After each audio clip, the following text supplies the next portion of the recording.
This is an excerpt from my short story, Calliope's Laughter. I parted ways with Boyanov in the lobby, and with my head spinning lightly, I took an unsteady step outside. The tiniest snowflakes had begun flying through the smoke-filled street. My feet carried me hastily on their own accord. I had to find my sidewalk girl. I could do nothing about the portrait, but her I could protect.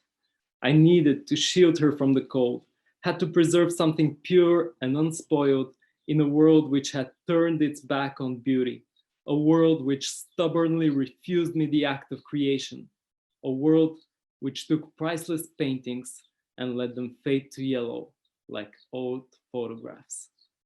She was leaning in the same spot I had left her, covered by a thin coat of snow. Underneath my scarf, which was wrapped around her, she was dressed in light summer dress with a flower pattern. What I'd once imagined to be a pleasant mixture of green, red, and yellow, the dress was now mostly gray, and her skin, white as porcelain, showed from ripped patches. She was barefoot, and I could almost see her shivering.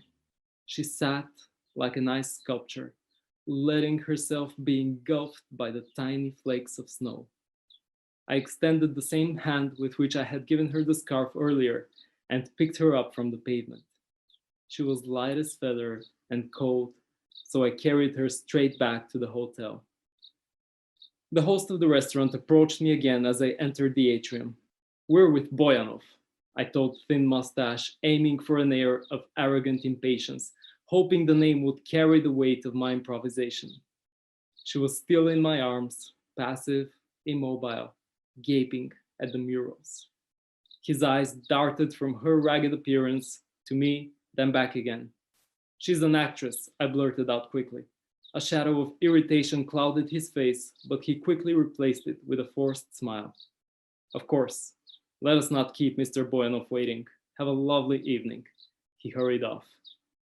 "Let me show you to our table," I said smugly and shifted her under my arm. I led the way slowly back toward the table I had vacated.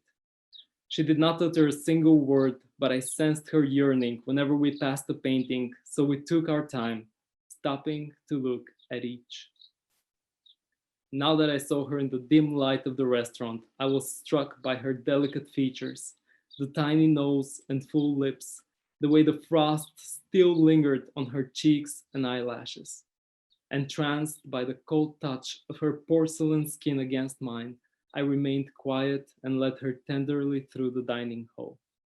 Between the tables of women in expensive dresses and heavy necklaces, with painted faces and hollow stares, she looked like an apparition. Ethereal and dreamlike, we glided from one artwork to another, feasting our eyes upon them, tracing the lines of the brush strokes, living inside each painting for a brief eternity. The girl, just like the artworks, did not belong here amongst the puffs of smoke and unappreciative glares. We came to Girl with Apples.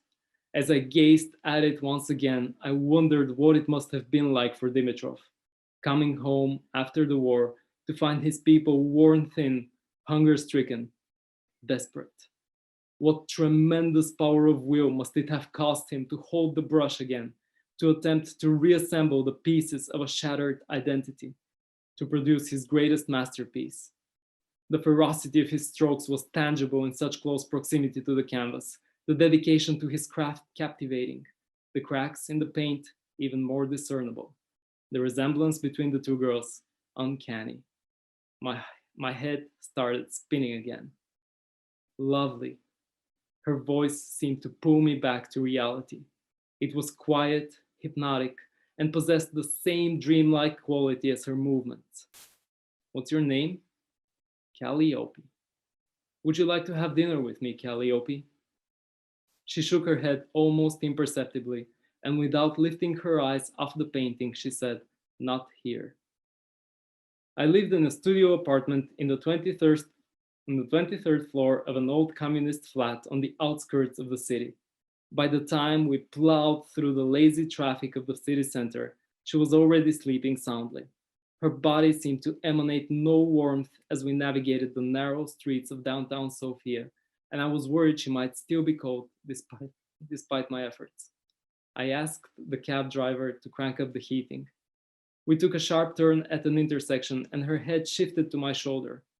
I sat motionless, as if a butterfly had landed on me, fearing it would take flight if I moved.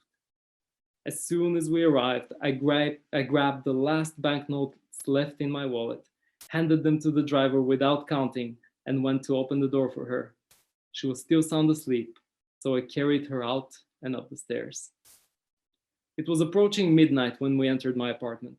I had not expected guests. I never did. So music sheets containing the works of generations of Italian composers were spread across every available surface. The coffee table, the couch, the piano, even the kitchen counter was buried under stacks and stacks of notes. The script of the movie lay forgotten somewhere beneath them. I lifted a stack of papers off the couch and gestured toward it. Make yourself at home. Would you like some tea? I'm sorry about the mess, I said uncomfortably. How about some dinner? I think I have. I glanced back to see her still lingering at the door, exactly where I had left her. She didn't make a move. Her eyes stubbornly refused to stray away from the piano. Do you want me to play for you?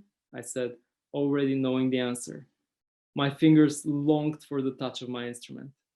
Her silhouette was outlined by the moonlight streaking through the doorframe. Girl with stars, I thought vaguely, and gave her a half smile. Spellbound, I sat with my back to her, facing the keys. The piece sitting on the music desk was Domenico Scarlatti's Sonata in F minor. I took a breath and laid my fingers on the piano. As soon as I began, I knew.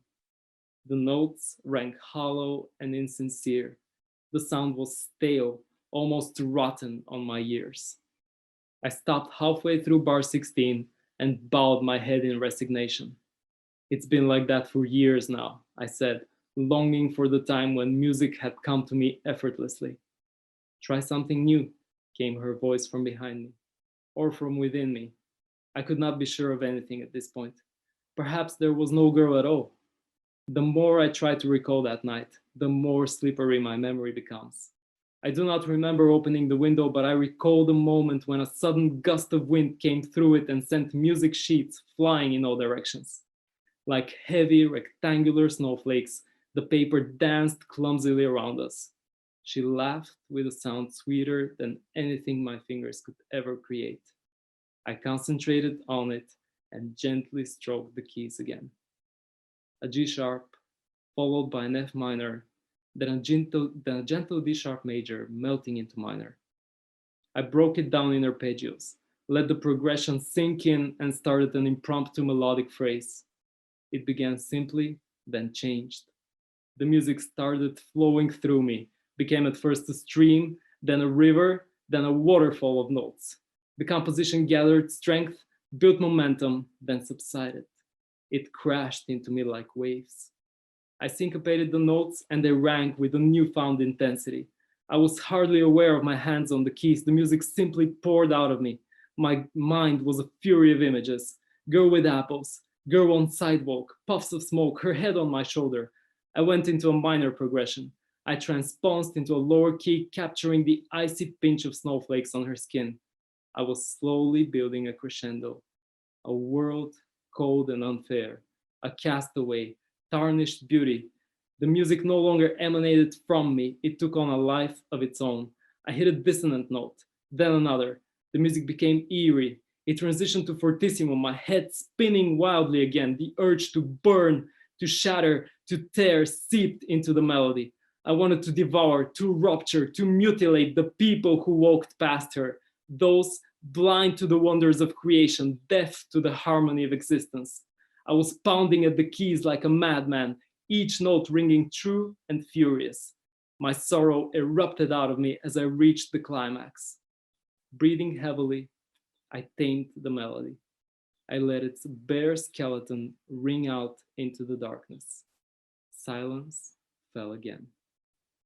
The ragged doll I had found on the sidewalk, with her porcelain skin and golden hair, sat in the doorframe, her outline graceful and haunting, wind and moonlight stroking her faded dress.